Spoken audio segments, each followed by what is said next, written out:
நாம் எதற்கு இங்கு வருகிறோம்? நம்முடைய மல்டி டைமென்ஷனல் பர்சனாலிட்டிக்கு வெவ்வேறு டைமென்ஷன்ஸில் ஏற்படும் அனுபவங்கள் மூலம் வளர்ச்சி ஏற்படுகிறது.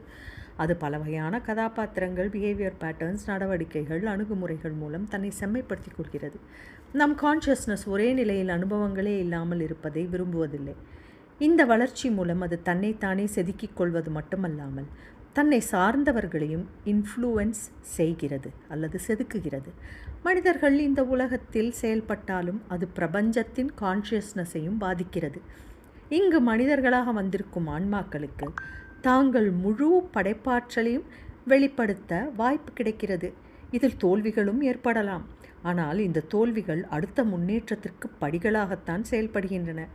இங்கு மனிதர்கள் முழுமையாக கைவிடப்படுவதில்லை.